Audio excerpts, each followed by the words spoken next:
Rozhodla som sa, že vám dnes natočím video o tom, ako trávim deň, keď prší na Bali, pretože posledné 3 dní nám tu dosť prší. Momentálne konečne trošku začína byť teplo a preto idem aj pešo na raňajky. Takto nejako vyzerá cesta na raňajky. Hlučná, chaotická hlavná cesta. Ja sa ináč nachádzam v Seminiaku. A toto je taká klasická časť Seminiaku. Je to dosť turistické mesto a máš tu samé obchodíky, môžeš tu kúpiť Gucci, Louis Vuitton a podobne. A na každom rohu máte presne, že spa alebo tetovanie. Hello! Thank you! Thank you. Thank you. Takže ja som si objednala toto. To je vlastne scramble praženica. Ja si myslím, že to je ten japonský spôsob. Potom k tomu mám avokádo. A tu je vlastne chili v oleji. A je to fakt, že brutálne. Nie to zvyčajne dávajú na to, ale ja som to mať zvlášť, že si to môžem sama dať, bo nechcem toľko oleja. A David si dal všeho všudy. To je niečo, že nejaký turbo preslal na čovku. Dobrú chuť. Dobrú chuť. Tu začalo pršať, neviem, či to bude vidieť. Tak sme sa rozhodli zostať pracovať tuto. Objednali sme si kávu a ideme pracovať. Inak moje raňajky boli fakt, že dokonalé a stáli 3,30 presne by som povedala, že nejako okolo 3,30, okolo 3 eur to stálo. Čo je podľa mňa fakt dobrá cena na túto porciu, lebo som fakt plná z nej. A to chili, čo tam je, ja neviem, jak oni ho vytvorili. Ja inak nie som úplne tým chili, ale odkedy som tu, tak začalo mi to chutiť, lebo oni veľa toho chili používajú a to bolo fakt, že top. A tie celé raňajky, proste tá pražnica, ako bola pripravená, to avokádo, proste fakt neskutočne chutné a kvalitné, musím povedať, lebo my tu chodíme rôzne na raňajky a tak toto jedlo je akože fajn, ale toto bolo fakt, že kvalitne, veľmi dobre urobené. Ale musím povedať jednu vec, že to avokádo tu chutí trošku inak ako u nás, ono je také trošku viacej vodnaté. Ale je dobré, ale také iné, také viacej vodnaté. Je 3 aj niečo hodín, nejak 3:15 zase tak nejak. Už sme dopracovali a ideme na obed, máme obednejšiu pauzu, ale musím povedať, že som pracovala že 3 hodiny v kuse, ale že v kuse to je také, že a nie, že idem si teraz pozrieť lístka a že dačo, ale proste, že 3 hodiny, že non-stop pracuješ a je to asi po veľmi dlhej dobe čas, kedy ma práca reálne že baví. Reálne ráno vstanem a hovorím si, čo budem robiť ten deň a takto a teším sa na to, že idem pracovať. Ja sa reálne tu teším, že pracujem. Ja sa teším, že môžem proste sa niečo vzdelávať a takto. Z toho som veľmi nadšená. Ale to o tom potom ešte. O tom možno aj niekedy poviem viacej. Ale teraz ideme na obed. Dostali sme chuť na cestoviny. A robia tu takto domáce cestoviny. Vám potom ukážem. Sú fakt, že úžasné. Takže ideme tam. A ak ma nebude počuť, dám asi titulky, ale je tu fakt hluk a všade tu trúbia. Ak počujete tu trúbenie, to znamená bike, že máš tu odviezť, tak kde? Alebo mňa, alebo niekoho tu naokolo. Takže tu všade trúbia, je tu hluk, tak hádam a bude počuť. No a tu takto už sú cestoviny. Si môžete brať, aké chcete a rovno takto pred vami to robia. Už robí cestovinky.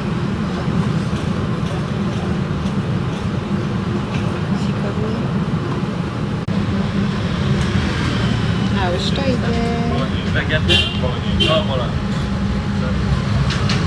Thank you.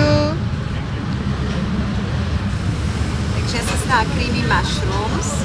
Vyzerá to úžasne. Tagliatelle.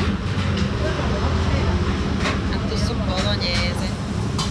Vyzerá to dokonalo. Dobrú chuť. A inak stálo to vlastne 3 eurá. 3,20. Celá táto porcia domácich cestovín. Už máme po obede. Musím povedať, že obed bol dokonalý. Ja som tam ešte toto creamy mushrooms nemala, predtým som tam mala takú paradajkovú omáčku. A bolo to, že fakt, že famózne. Za 3 eurá domáce cestoviny fakt chutili, že dokonalo, takže som rada. No a teraz ideme naspäť na ubytko ideme sa dať pomaly nejako dokopy, asi si ešte niečo pozriem na notebooku a pôjdeme cvičiť, lebo včera nám zatvorili fitko, lebo boli pôvodne a bola tam úplne celá záplava pred fitkom a takto, takže nám to zatvorili. Dneska som videla, že už je otvorené, je tam stále trochu vody, takže som zvedavá. No a každopádne dáme sa dokopy a pôjdeme si zacvičiť. A myslím, že ideme čas domov, lebo keď tu začne tak už divne fúkať a už sa pomaly zotmie, proste, tak už vieš, že ide pršať a práve pozerám, že aj obloha už krásne sa pripravuje. Takže dneska nám počasie praje. Keď sme sa chceli premiestniť, tak nepršalo. A keď sme dnu, tak začne. Prišli sme domov a už pekne začalo pršať. Stihli sme to akurát.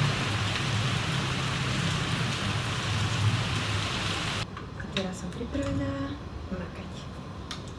Nasadáme na tátoša a ideme. Každá môjho tátoša. Teda nášho tátoša. Tu je. Cesta do fitka. Inak tu všade včera bola voda.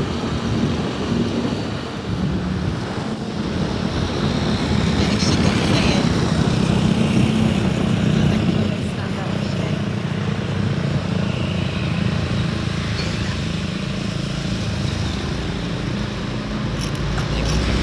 Tu je fitko.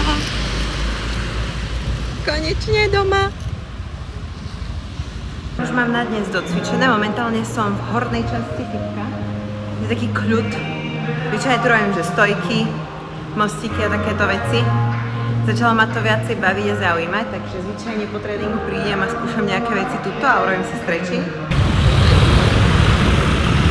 Chcem natočiť túto krásnu križovatku, keď ideme domov. Toto je, že kto sa váha nežere, proste uvidíš, kto má prednosť a ten ide. Milujem cesty na Bali. A ide sa na večeru. Yummy, yummy! Dorazili sme do našej obľúbenej reštaurácie. Vyzerá to nejak takto. Tu sú stále krásne kokosy. A nejak takto toto vyzerá. Toto som si objednala. To sa volá, že chicken safari. To je ich také tradičné, to je normálne, že kuracie mäso, rýža a tam je vlastne omáčka s arašidou a k tomu som si dala kokos. Každý, kto ma pozná, vie, že ja som závislá na kokose. Dnes nám fakt vyšiel krásny deň, že síce pršalo, ale pršalo vždy, keď sme boli niekde dňu, čo je úplne že ideál. Vždy, keď sme potrebovali niekam ísť alebo niečo, bolo super počasie, nezakriknúť. Ešte musím ísť domov.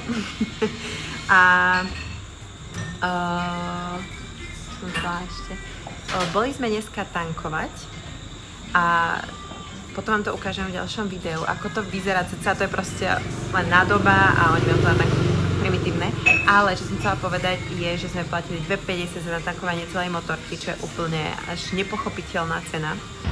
Tak toto sa to nejako tankuje, že prídete, poviete koľko a oni vám to rovno dajú. Tam je zvyčajne napísaná rovno aj cena, že koľko sa platí. No a po večeri už vlastne nič extra také nerobím, niečo zase ideme na ubytko a pracujeme. Zvyčajne do nejakej polnoci alebo ako to vyjde, ako máme chuť a podobne, niekedy je to aj dlhšie. Tým, že u nás doma je posunutý čas, samozrejme 7 hodín je teraz, tým, že u nás doma je zimný čas, tak je to 7 hodín rozdiel, tak nám to vyhovuje takto aj večer pracovať. Takže takýto deň máme my na Bali, keď prší a niekedy vám ešte ukážem, ako máme deň, keď neprší a rada by som vám ešte toho ukázala oveľa viac, čo sa dá vidieť na Bali, ako sa dá žiť na Bali, aj pekné veci, aj zlé veci, takže máte sa na čo tešiť. Tak ja som už napapaná a chcem vám povedať ešte jednu vec. Dnes bol tak krásny deň a ja som tak za neho vďačná. Užívajte si ten život a robte veci, čo vás bavia. Vidíme sa.